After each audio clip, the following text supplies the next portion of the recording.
तामुलपुर जिल्लानि सिङाव थानाय गरेस्वर बिष्णुराभा भवनाव सानसेनि मेहेरगोनां हाबाफारिजों अल बड' डिजिटेल जार्नालिस्ट एस'सिएशना सेथि जि बोसोरसालिया जथुम्मा बेखौ दिनै जोङो खुंफुंबाय आरो बेवहाय जोङो थान्दै मेलनि गेजेरजों जोङो गोदान कमिटि मोनसे जोङो दाफुंनानै लानो हादों आरो बे लेखायै आं एबा हांगामा नार्जारिखौ आफादगिरि हिसाबै सायख'दों आरो गाहाय नेहाथारि हिसाबै बड'लेण्ड बुब्लि निउसनि एडिटर इन चिफ बिथां राकेश रामसियारिखौ गाहाय नेहाथारि हिसाबै सायख'दों। दा दिनै जोङो गोबां आलासि बिथांमोनखौ जोङो हांख्रायनाय लेखा बिथांमोना जोंनि मेलाव नुजाथिनो हादों आरो गोबाङानो नुजाथिनो हायाखै। दा बाथ्राया जाबाय मा अल बड' डिजिटेल जार्नालिस्ट एस'सिएशना जोनोम जानायनि थांखियानो जाबाय जोंनि जि बर' निउस मिडिया बे मिडियाखौ जोङो मुलुग दरबाराव जोङो सिनायथि होनांगौ आरो जोङो जिहेतु बर' रावा 8th सिडिउलाव हाबबाय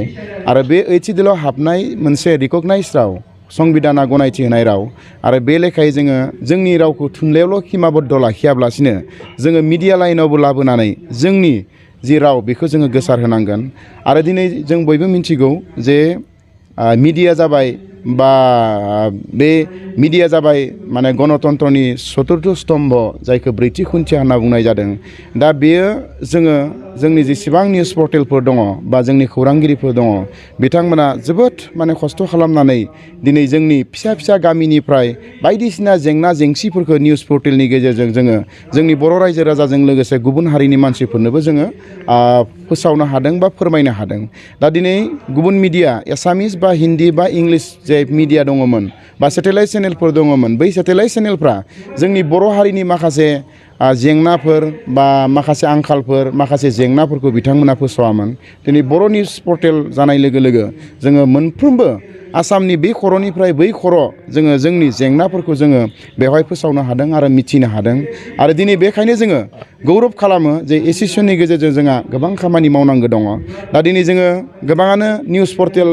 माने जोंनि गोबाङानो माने गोरोन्थिबो बुजियो एखमबा खायफाया दा जों बे गोरोन्थिफोरखौ जोङो मोजाङै खुद्रायना होनो थाखाय जोङो सानसे सम लानानै जोङो दैदेनगिरिफोरजों जों सावरायनो सानदों आरो बे सावरायनो गोनां बाथ्राया बेनो जे हमनानै लाबाय जोङो मोनसे निउसखौ खालामनो थाङोब्ला जुदि UPPLखौ रायोब्ला अब्लानिया जोंनिया मा जागोन जोंनि रिपर्टार्सआसो दाय जायो। बुंग्राया बे माने BPFनिया बुंबाय UPPLनि हेंथायै अब्ला साংবাদিका दाय जानोसै निउस पर्टेला दाय जानोसै जे UPPLनि एगेन्स्टआव मानो निउस खालामदों। हमना ला UPPLनिया BPFनि एगेन्स्टआव निउसखौ होबाय अब्लानिया रिपर्टार्सखौसो दाय जानोसै निउस पर्टेलखौसो दाय जानोसै जों बिथाङा बुंनायखौ दाय जालिया। दा बेबायदि जोंनियाव जादों। हमना ला आरोबाव बिदि जायो सोरबा सासेया दाय खालामदों बे दाय खालामनायखौ दायनिगिरि होननानै सोरबा सासे मानसिया जोंनि निउसनि गेजेरजों बुंबाय बै दाय होग्रा मानसिया जोंखौसो दाय जायो। दा बेखौ दाय जाया। दा बेफोरबायदि माखासे माने प्रब्लेम्सफोरा जोंना फेस जादों ग्रासरुट लेभेलाव जोङो माने जोंनि साংबादिकफोरा जोंनि रिपर्टार्सफोरा बेफोरबायदि फेस जानो गोनां जादों आरो जों नुदों जे खायफा लिडारफ्रा जोंनि बर' निउस पर्टेलफोरखौ गुरुत्त' होआ आखाइ खरसानि थाखाय हमना ला बिथांमोननो 100 हरोब्ला जोंनो माने 10 थाखाबो हरनो नागिरा। दा जोंनि निउस पर्टेलफ्रा बेबायदि दरमा मोना। एसामिस निउस सेटेलाइट चेनेलनि रिपर्टार्सफ्रा बिथांमोना दरमा मोनो सेलारि मोनो नाथाय जोंनि निउस पर्टेलनि रिपर्टार्सफोर बा निउस पर्टेला जोङो जातीय सेन्टिमेन्टजोंसो जोङो निउस पर्टेलखौ बानायदों। जातीय सेन्टिमेन्टनि थाखायसो जोंनि रिपर्टार्सफोरा जोंनि माने खायफा माने एसे रोंगौथि थानाय मानसिफ्रा मबाइल गंसे लाना लग' लानानै सोरबाया केमेरा लानानै निउसफोरखौ खालामदों। दा बेखौनो हयथ' माखासेया बेलेग नोजोरजों नायो गुबुन नोजोरजों नायो। दा बेनिखायनो आंनिफ्राय मोनसे रिकुवेस्ट डिजिटेल जार्नालिस्ट एस'सिएशननिफ्राय आङो बेखौनो खावलायनो लुबैदों जाहाथे बेफोर जोंनि रिपर्टार्सफोरनि सायाव एबा जोंनि निउस पर्टेलनि सायाव गोरोन्थि साननायफोरखौ नोंथांमोना माने गोरोन्थि साननो नाङा। मानो होनना बुङोब्ला बैफोर गोरोन्थिनि थाखायनो एखमबा जोंनि रिपर्टार्सफोरा गोसो बायो। गोबां माने रिपर्टार्सफोरा दिनै बेफोरबायदि बुंजानायनि थाखाय बेफोरबायदि बाहायजानायनि थाखाय माने जना थानो गोनां जादों। दिनै जों नुदों जे दिनै एसामिसफोरावबो गोबां माने गिदिर प्रग्रामफोरखौ एडभार्टाइज होयो नाथाय जोंनि बर' निउस पर्टेलफोराव एडभार्टाइजफोरखौ होनो नागिरा दा जोंनियाबोथ' खमसे खम 50 माने साबस्क्राइबार दङ जोंनि भिउवार्सफोराबो मालाबा 1 लाख 2 लाख थाङो एसामिसनिख्रुइ जोंनियाबो मालाबा बारा थाङो नाथाय जोंनि मानसिफ्रा मा खालामो जे बबेबा मोनसे गलानियानो जा अबेबा मोनसे माने अनुस्थाननियानो जा अबेबा मोनसे फरायसालि कलेजनियानो जा बैफोर एडभार्टाइजफोरखौ जोंनो होनो नागिरा बा पलिटिकेल पार्टिनि मिटिंनि माखासे बुंनांगौ बाथ्रा बा पलिटिकेल पार्टिनि माखासे एडभार्टाइजफोर माबाफोर थायो बा सरकारनि एडभार्टाइजफोर थायो दा सरकारनियाथ' माखासे माने क्राइटेरिया थागोन बेवहाय जेनेबा बिनि खोथाया आलादा खिन्थु माखासे निउस आइटेमफोरखौ जोंनि बर' हारिनि माने निउस पर्टेलफ्रावबो जाहाथे बिथांमोना हायो आं बेखौ माने रिकुवेस्ट खालामदो जाहाथे नोंथांमोना जिहेतु जोङो गोबां माने खस्थ' खालामनायनि गेजेरजों नैबे 5 बोसोर 6 बोसोरनि गेजेराव 5 बोसोर 4 बोसोरनि गेजेराव गोबां खस्थ' खालामनानै जोङो निउस पर्टेलखौ जों फोथांना लाखिदों आरोबाव निउस पर्टेलनिफ्राय जों सेटेलाइज खालामनायनि जोंहाबो सिमां दङ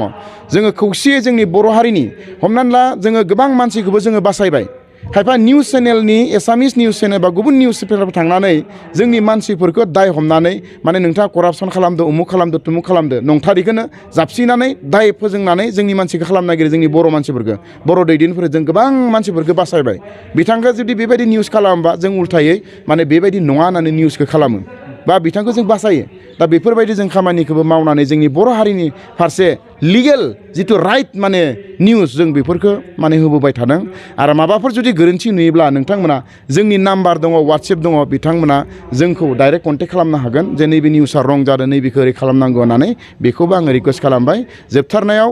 माने साफ्रोमबो बर' हारिनो आङो अल बड' डिजिटेल जार्नालिस्ट एस'सिएशननिफ्राय फैगौ समाव जाहाथे नोंथांमोना जोंखौ हेफाजाब होगोन बेखौ आं आसा खालामनानै आं बेखिनियावनो फोजोबबाय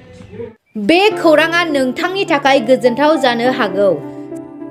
हा बायग्रा एबा मोजां साइटनि हा लाग्राफोरनि थाखाय फोसावथाय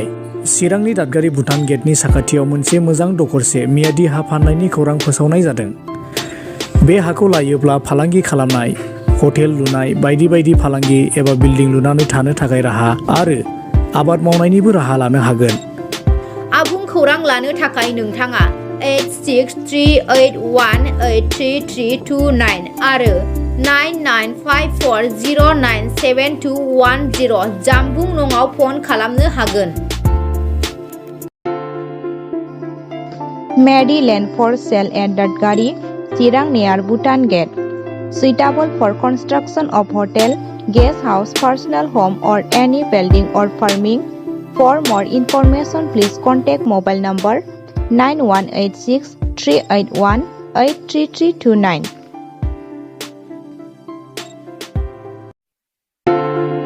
मोनसे गोनांथार फोसावनाय बे खौराङा नोंथांनि थाखाय गोनांथि जागोन गोनांथि खौराङा बेनोदि चिरांनि काजलगाव एसबिआइ ब्रान्चनि नांजाबनाय रोंगौथि गोनां डक्टर सुमिक देबजों लोगोसे माखासे डक्टर मोननो हानाय गंसे मोजां देहा फाहामग्रा एसडि क्लिनिक दङ फै बिदिब्ला बे देहा फाहामसालियाव मा राहा मोननो हायो नायनि डायबेटिसनि थाखाय फाहामथाय सरासनस्रा सावस्रि फाहामथाय बिखा बेरामनि सायाव फाहामथाय नोंथाङा जुदि बेफोरबादि बेरामजों भुगिनांदोंब्ला काजलगाव एसडि क्लिनिकआव थांनानै नायजाहैनो हागोन